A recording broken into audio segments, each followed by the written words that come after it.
Today we're talking about MLB awards for the year, and on Monday they announced the finalists for MVP, Cy Young, Rookie of the Year, and I wanted to go over who I thought was going to win in each league. I'm just going to briefly talk about Manager of the Year. In the AL, you got AJ Hinch, Matt Quatraro, and Stephen Vogt. I personally don't think that AJ Hinch should ever be nominated for an award like this. Like, he should definitely never be able to win it, considering his cheating past with the Astros, and also just considering the fact that he got next to no punishment for that. The punishment never fit the crime of the Astros cheating scandal, but it is what it is. I think he's going to end up winning it, to be honest, but I would rather vote for either one of the other two guys. And then in the National League, you got Carlos Mendoza for the Mets, Pat Murphy for the Brewers, Mike Schild for the Padres, and I think all three are deserving of their candidacy. It's hard not to vote for Carlos Mendoza because he did such a great job with the Mets. The Brewers maybe weren't supposed to be there. You could make the argument for the Mets as well. They did have a tough start in the beginning, but I think I would vote for Carlos Mendoza, but I also think that I'm a little biased because I'm from New York, I'm from Queens. I'm a Yankees fan, but I still love the Mets. Speaking of biases, we got two Yankees for the American League Rookie of the Year. We got Austin Wells, 13 home runs, 322 on-base percentage, but only a 103 OPS plus. I think he is a clear third place in this American League Rookie of the Year race. I think that it's a little bit of a weaker race. There weren't too many great rookies in the American League. I think the National League showed that they have the much stronger rookie class, but I'm happy for Austin Wells. He deserves to be up there. You know, he's in third, but he clearly had closer to subpar season than the next two candidates. And in second place, that's right, we're not picking a Yankee for Rookie of the Year. I think it's clear who the winner of the American League is. But Luis Gil, 3.1 WAR, 3.50 ERA, 151 innings pitched, 171 strikeouts with a 1.193 WHIP. Pretty damn good season. I'm excited for his future in the league. I'm excited for his future on the Yankees. I think this is really cool. And also, I've been waiting for him to be called up for quite a few years. So I'm glad that he had a really good rookie campaign, and hopefully he can continue that in 2025. But the clear Rookie of the Year for the American League, in my opinion, is going to be Colton Cowser. 499 at-bats. He had 24 home runs, a 242 average, 321 OBP, a 768 OPS, and a 123 OPS plus. I think this kid's got a really bright future. He's only 24 years old. I hope that he can continue his success as well. Definitely the American League Rookie of the Year, though. The National League Rookie of the Year race is a lot tighter with a lot kind of more successful rookies. I don't want to say that they're better players. Some of them are maybe better players for sure, but it's clear to me that the National League had the better rookies. And in third place, I'm going to have Jackson Chourio. 791 OPS, 117 OPS plus, 21 home runs, 275 average, 3.8 WAR. Amazing stuff for a 20-year-old in the league. The amount of pressure that this kid had on him coming into the season, he outplayed expectations, you know, a top prospect for many years. Really glad to see the success for Jackson Chourio. Unfortunately, he wasn't the best rookie this year, and the race really comes down to the next two guys. And I think it's a lot closer than people are really giving it credit for. Jackson Merrill and Paul Skeens, the clear-cut best rookies of the entire MLB this year. Jackson Merrill was amazing. 4.4 WAR, 24 home runs, 292 batting average, 826 OPS, a 127 OPS plus. Another amazing thing about Jackson Merrill is that he came into this season having never played center field. And now all of a sudden he's a center fielder for the Padres. I almost said the Brewers. I was thinking about Chourios.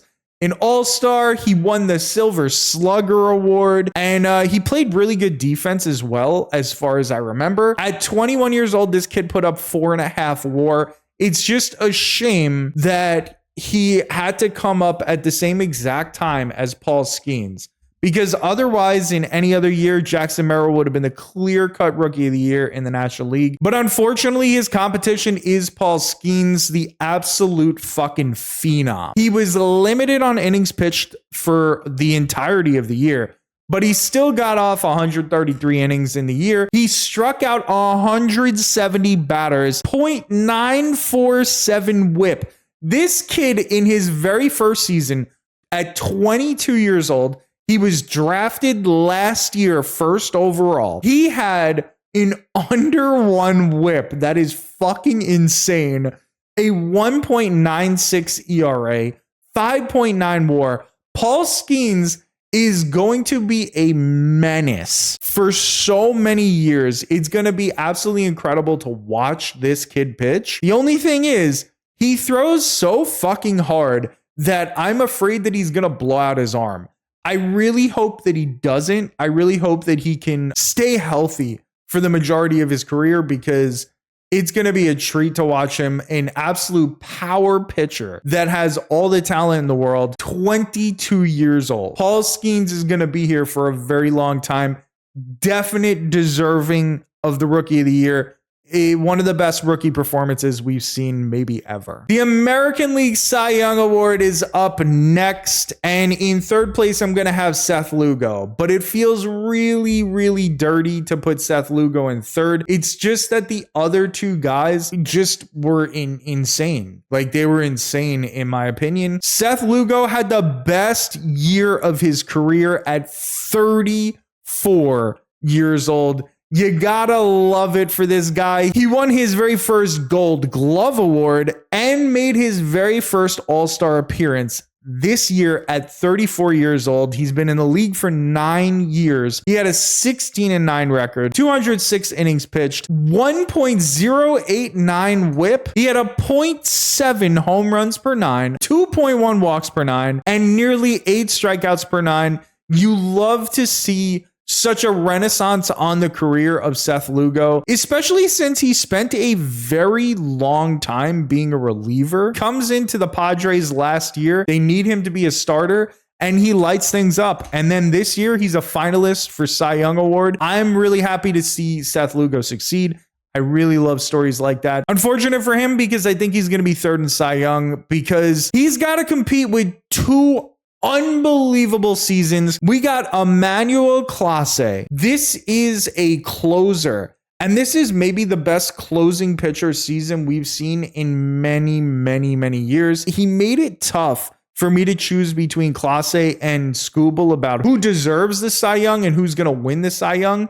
This is probably the closest race out of all of these awards for me. .659 whip, .61 ERA, 47 saves, and he pitched 74.1 innings. That's a lot. Incredible. Led the league in saves, led the league in games finished. He made it really tough to choose between them, because this truly was one of the best relief pitcher seasons of all time.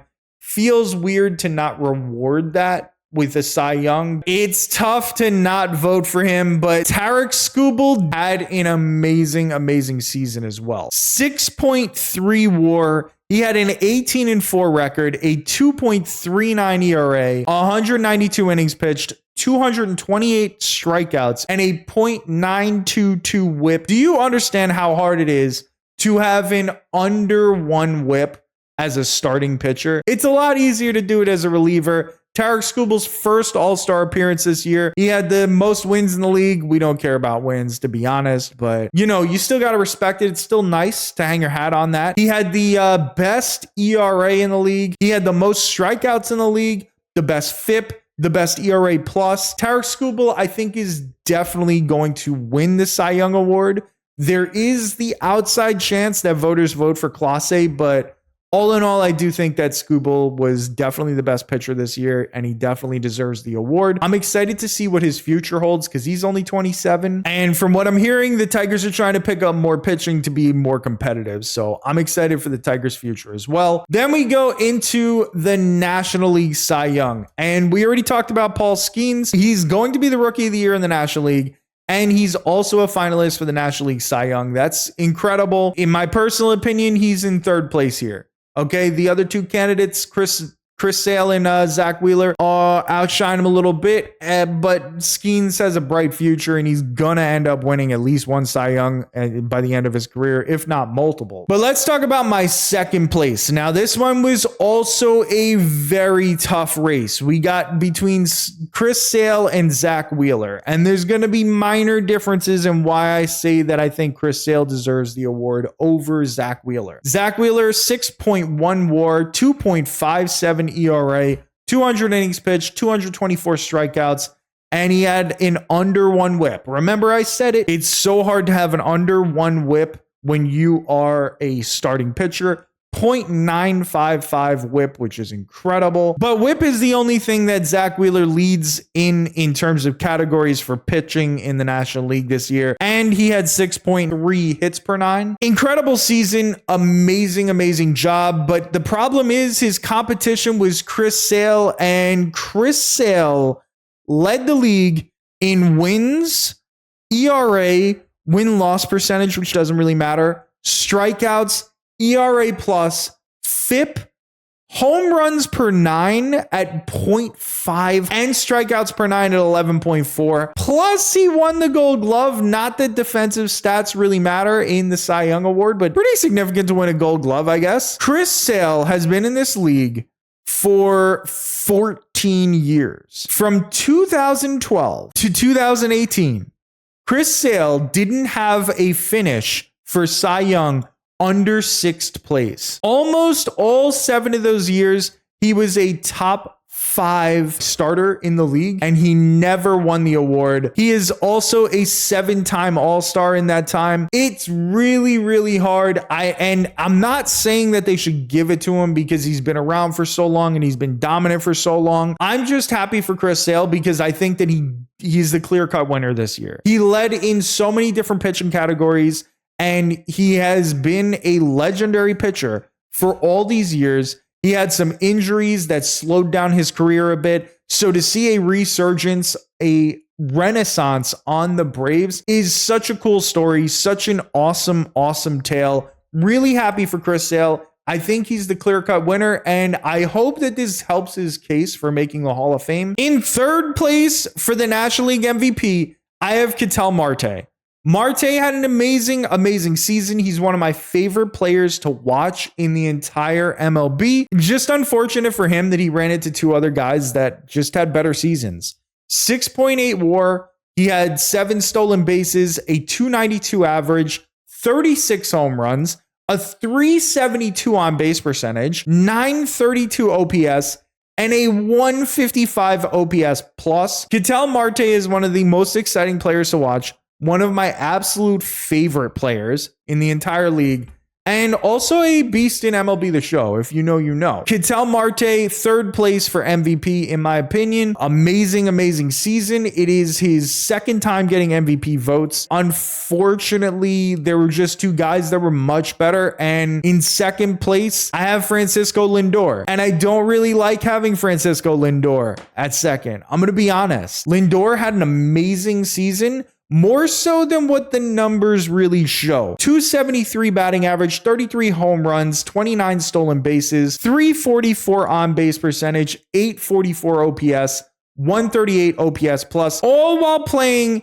an incredibly difficult position at shortstop, 6.9 WAR. It just kind of sucks that he's not going to win MVP. Francisco Lindor is one of those guys that, I don't know, during the pandemic, he struggled. 2021, he started off really slow. He wasn't doing really well. He got his big contract, and all of a sudden, he just wasn't as good. He just struggled a bit, as we all do. And all of a sudden, everybody forgot who Francisco Lindor was. Everybody lost respect for him. Everybody says that, he's overrated, overpaid, all this shit. And Lindor has consistently been one of the best shortstops in the league. He's at nearly 50 WAR right now, and he's only 31 years old. He's got many, many years left in this league. He's a 4-time All-Star, 2-time Gold Glove, a Platinum Glove winner, 4-time Silver Slugger. He's a guy that doesn't get the respect that he deserves, and it's kind of atrocious, and I'm really glad that he's starting to get that respect now. He's been the best fucking shortstop for like almost a decade now. I'm just grateful for that. I'm hoping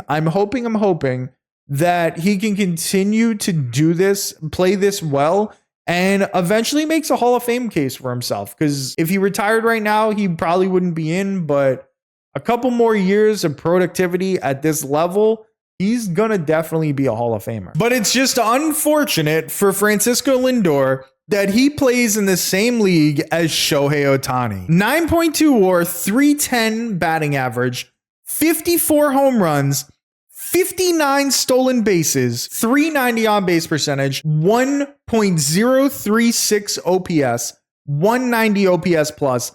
This was an absolutely legendary season from Shohei Ohtani, who was injured and couldn't pitch and couldn't play in the field. So he was only the designated hitter all year, and he put up 9 fucking WAR and created the 50-50 club. No other player in MLB history has been able to hit 50 home runs and steal 50 bases in the same season. Mind-blowing. This guy was supposed to be bad this year. Like, he's rehabbing from an injury. How does he do this? How is he this good at baseball? I never thought that I would say to vote for a DH, but here we are. His skills are unbelievable. Unbelievable. If he couldn't hit next year, he probably just wins the Cy Young. I don't know. Shohei he's just that guy. There's nothing to really say about him. One of the greatest players in the history of baseball. And we are watching history right now. It's amazing that we get that chance. AL MVP, the number 3 person, the guy I have in 3rd place is going to be Juan Soto. It hurts me to say that Juan Soto is in 3rd. He is also one of my favorite players. 7.9 WAR, 41 home runs, 288 batting average, 989 OPS, 178 OPS plus. Fucking unbelievable season from Juan Soto. He is getting paid this year. Okay. He is getting fucking paid. He absolutely earned that money. 26 years old. This guy's going to go down in history as one of the greats if he continues on doing what he's doing. In another season, Juan Soto definitely would have been the MVP. It's just tough because he ran into 2 buzzsaws. Bobby Witt Jr., 24 years old, 9.4 WAR, 211 hits, 32 home runs, 332 batting average, 977 OPS, 171 OPS plus, plays shortstop, tough position to play, led the league in games played, led the league in hits, led the league in batting average. I saw a crazy stat that said something like Alex Rodriguez is the only shortstop in history to be a Gold Glove winner, a Silver Slugger winner, a batting champion, and an All-Star, I think. I think those were the 4 stats. Maybe I'm wrong on the last one. Maybe it was something else. And Bobby Witt Jr. did that all in 1 season. It's crazy. It's crazy the comparisons that Bobby Witt is drawing right now. He deserves it. He was one of the top prospects. I think he was the number 1 prospect coming up. And now he's proving that he deserved that number 1 spot. 2nd in MVP. I mean, literally, no joke. This guy would have been an MVP in almost any other year. There's nothing but praise for Bobby Witt. There's nothing to say about him except that he's an unbelievable talent and he's got a bright future. Unfortunately, he just ran into one of the greatest seasons that we've ever seen, and that was Aaron Judge, who is the clear-cut AL MVP, 10.8 WAR, 180 hits, 322 batting average, 1.159 OPS, 223 OPS plus, and he had 58 fucking home runs. He damn near hit 60 home runs again. Obviously, there have only been a couple players that have ever hit 60 home runs twice in their career. I think it's just Bonds and Sosa as far as I remember. Now, he didn't get to 60. He was damn close, but September he fell apart, and he fell apart a little bit, stopped hitting home runs, struggled a bit. That continued into the playoffs. We know that Judge had a really rough time in the playoffs. And unfortunately, that might be the only way that might be the way that people remember this season. This is the greatest regular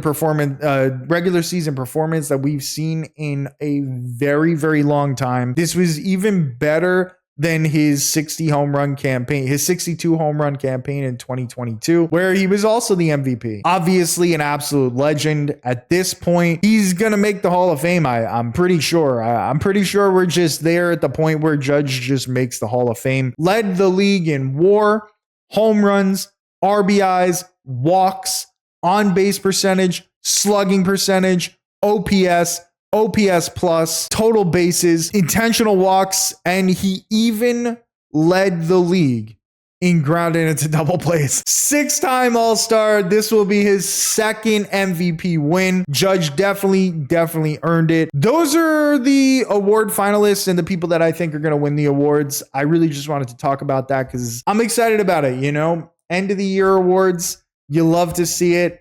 Thank you so much for watching. If you got this far, do me a favor. Please give the video a thumbs up. Subscribe to the channel. I'm trying to reach 500 subscribers by the end of the year. We are on the road, but we need your help. So thank you so much for watching. I appreciate you big time. I hope you have yourself a wonderful rest of your day.